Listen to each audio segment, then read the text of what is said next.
Okay. Hey guys, this is Ariel Siegelman with the DRACO group. Today we're going to be talking about a difficult subject. Pretty much everything we talk about in the work that we do is a difficult subject. And what we're going to talk about is what is being called, has been called for so long now, active shooter events. So first of all, I want to say that active shooter is a terrible word it's a terrible name for this kind of event because it puts so much, make sure you don't cover the lens with your finger. So it puts so much importance on the weapon of choice of an individual, and it takes away what's really important. We forget that the real important thing is the intent of the individual. It doesn't matter to me what kind of a weapon this individual chooses to use to harm and kill people. What should matter more is the intent. So if he's driving over people with a truck, or if he's stabbing people with a knife, it's really the same sort of issue as someone who comes in shooting people. However, this week has been particularly difficult in the United States of America because there have been a lot of active shooter events. Here I said the word that I don't like. Close to, what is it now? We're up to, over 40 people have been killed just this week in these sorts of events. It's really terrible. So we've gotten a lot of questions about what do you do and how do we protect ourselves? What should I do as a normal person if, God forbid, I was in an event like that? So we all know we know what's been said from the Department of Homeland Security, right? We hear this run, hide, fight. There's some other terminology that's used out there nowadays too, which let's just stick with run, hide, fight, okay? So that is not incorrect. If I am in an emergency situation where my life is in danger and I can get away, then it's smart to get away. If I can't get away, then it's smart to do something that keeps the source of the threat, in other words, the individual who's trying to cause harm to me, keep him away from me so he can't get to me. So that makes sense. The real problem is, how do I know if it's time to run? And where do I go if I run? And how do I know if it's time to hide? And how do I hide? Where's the appropriate place to hide? So those are the kind of things I want to talk about.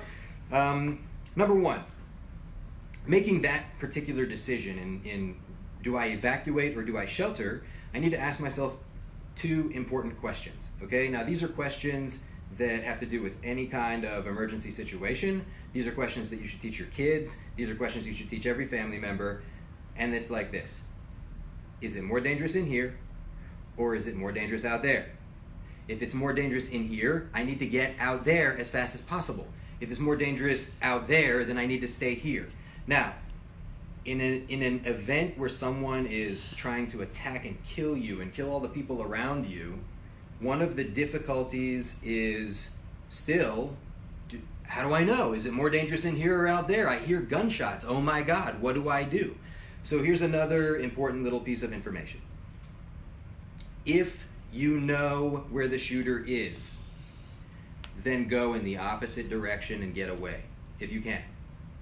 If you do not know where the shooter is, then what you do know is where the shooter is not. If the shooter is not here, then you are safer staying here than going somewhere where you don't know if you're going to run into him or not. So remember that. If you don't know where he is, you know where he's not. Now, here are some very important points to keep in mind, and I'm going to be extremely unorthodox today because what I'm going to say to you is going to go against what some expert has probably told you already. Okay, where, if you need to hide, if you need to lock down, where in a room are you supposed to lock down? Where's the best place? So there is no supposed to in these situations. There's no rule. But people are being told to go hide in the far corner. If this is the door, show the door, right? So now, people are being told to go hide. You stay there, I'm going to go over here. This is where I'm being told to hide, over here. So I call this run, hide, cry. Why am I being told to hide all the way over there? I'll give you the answer. Well, see, if somebody is a bad guy standing outside this door, right? He wants to shoot through the door, let's say.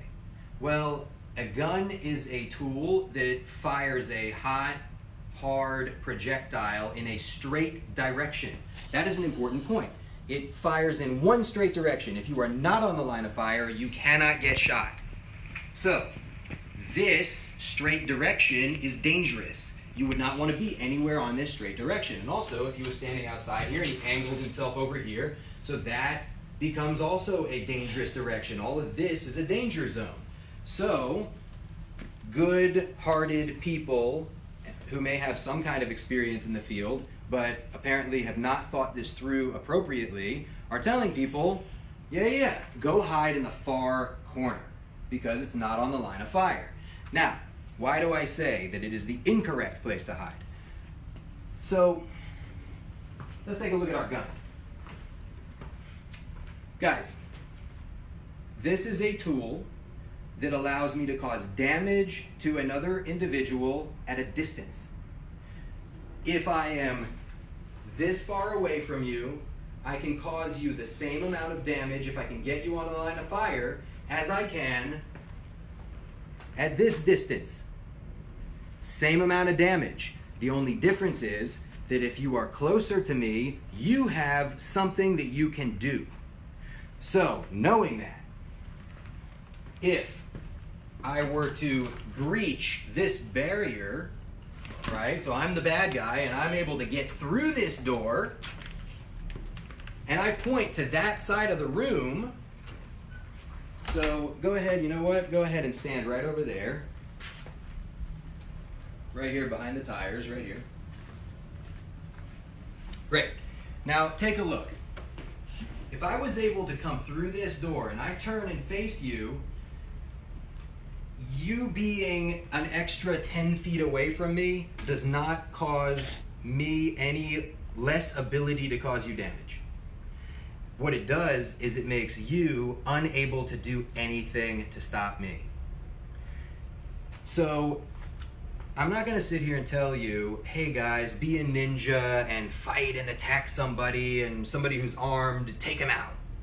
What I will tell you is you already don't have the option to run. If we're talking about this scenario, right? You don't have the option to run. You've decided you now have to hide. You're sheltering. You're not hiding, you're sheltering, okay? But you're sheltering in a manner that you want to position yourself so that you can do something. You have whatever options that you've got the most options in that position, and you're not taking away options that you might otherwise have. So you will be much better hiding here up against the door, right? There is no place on this line that creates less damage for him. In other words, he can cause you the same amount of damage anywhere on this line if he gets you on the line of fire. However, this is where he's coming in from. If he's coming in from here, why are people being told to go all the way over there? The reason is because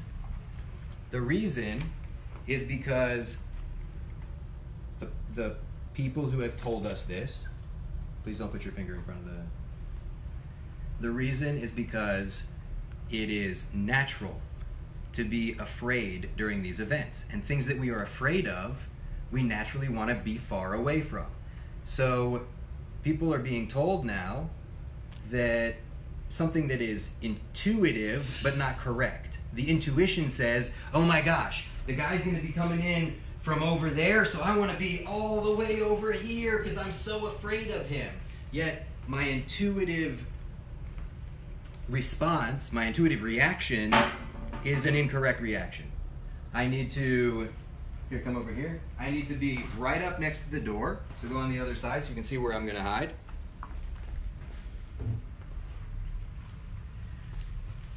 I'm going to hide here. There is no more danger that I have put myself in by hiding right here adjacent to the door than by hiding all the way over there. The opposite. In fact, if the guy comes through the door, here I can do something to him to get off the line of fire and to stay off the line of fire. That's part of what we train how to do that, and it's actually much easier than you would expect. Now, here's another very, very important point. Come back over here. Guys, when we're told to shelter, okay, run, hide, fight, great, fine. When people shelter, so what are we supposed to do? We're supposed to lock and barricade the doors. Barricading the door has a high likelihood of getting you killed. I'm going to say that again. Barricading the door will likely get you killed because it is the wrong thing to do. Why is barricading the door the wrong thing to do? Well, take a look right now in whatever room you are in and look at the furniture around you. So think about this. Number one, most of you are probably in a room right now that if you were to collect all the furniture in the room and place it in front of the door, if, by the way, the door opens inward, right? So this door is something that I could place furniture against because it opens inward, but guys, I've been in schools and in corporate facilities where people are barricading the door with like rolly chairs and they're barricading a door that opens outward. So like it's complete nonsense.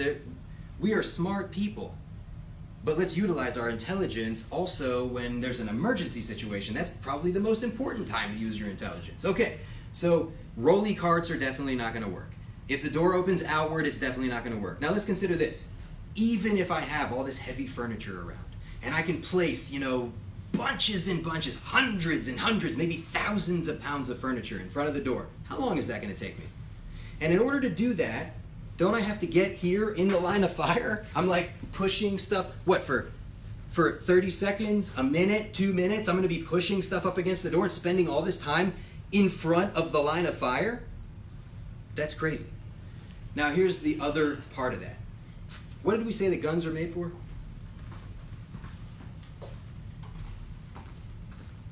A gun, the asset that a gun provides me is it allows me to reach out and touch you at a distance. I can cause damage to you at a greater distance. So if you place a barricade in front of that door,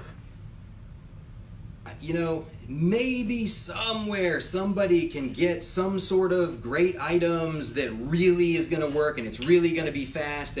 But guys, okay, most of you will not have that opportunity. So what ends up happening is, even with like a lot of furniture pushed up against that door, the first time so I shoot out the lock, let's say, right? Yeah, lock the door, great. Now I shoot out the lock. The shooter, he shoots out the lock. Now what's he gonna do? If he wants to come in that room, by the way, have you guys ever heard somebody say, oh, if a guy comes up to the door and the door's locked and it's barricaded, he's gonna try the door, he's gonna go to the next door. Yeah. Ridiculous, okay? You don't know what you're even gonna do in 5 minutes, let alone what some violent perpetrator is gonna do. So maybe he will go to the next door, but maybe he won't. And so in that case, I'm hiding in a way that I am prepared to fight. So he shoots out the lock. Okay, I've got my barricade. Now what's he gonna do if he's determined to get in? So what is he gonna kick the door? Probably. Is he gonna smash into the door with his shoulder? Probably. And so what's gonna end up happening? Isn't it likely that the door is gonna go boom and come open that far? And then the next time he's gonna hit it, it's gonna go boom and come open that far. Guys, come over here. Take a look at how much that door's open. Great. Now I want you to stand right here, and I'm gonna go on the outside of that door, and you're gonna look for my weapon. What do we say? I slam the door open, boom, it comes open this far. Boom, it comes open this far. Oh, hey, look. Oh, yeah, nice. I can get you on the line of fire because I can see you, but guess what? If you've got a whole pile of furniture here, you can't get to me, but I can get to you. Bad idea. So, what's a better idea? Do not barricade the door. Do not fall into a mindset of of a little bunny rabbit that's going to be, eaten by the coyote, you cannot allow yourself to think like a victim. So I am hiding by the door in a way that if the guy comes through, I am willing to fight because it's my only option. There is no other option that is viable. I have to fight if the guy comes through the door. And if the guy comes through the door, I want to establish a position so that I can fight if I need to. So, no barricade, locked door. If he decides that he tries the door and he can't get in, I will say my blessings and prayers afterwards of how wonderful God was for saving my life because he made that guy decide to go to another door. But if the guy shoots out the lock, I want to be able to get to him if he can open the door. He goes, boom, and I lunge for the weapon. Okay, and we can show you guys that, and we'll do training another time if you guys have the opportunity to. We'd love to have you. Look at this one last thing I'm going to show you. In the event that, nope, stay right there. In the event that someone is able to open the door, take a look at the first thing that comes through the door. Watch carefully. I'm going to throw the door open, and you'll see what comes through first.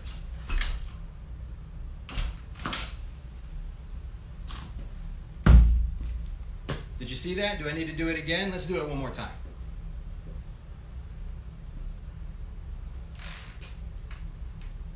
This is the first thing that comes through the door, pretty naturally. This is the thing that is causing damage. This is the thing you need to focus your attention on. This is the thing you need to fight. This is the thing that you need to set up to be able to get to in the event that you ever find yourself in a situation like that. That's what I got for you today, guys. Maybe you can tell I'm a little bit frustrated about some of the stuff I've been hearing. I do. Personally, it frustrates me when I hear people being told across the country things that will get them killed. And guys, the proof of that is the number of people who are getting killed. And guess what? Take a look at your statistics. The number of people who are going through this training, bunches of them are getting killed. And they're saying, oh man, I did exactly what I was told in the training. I locked and barricaded the door, and then the guy still reached me. Do not be one of those people. Know the right thing to do, know the smart thing to do, understand the danger that is posed, and understand the assets that you have in your own hand, because you do have something that you can do. You do have assets in your own hand. You can save yourself. You can save other people, but you have to understand how. Have a great day, guys. Be safe.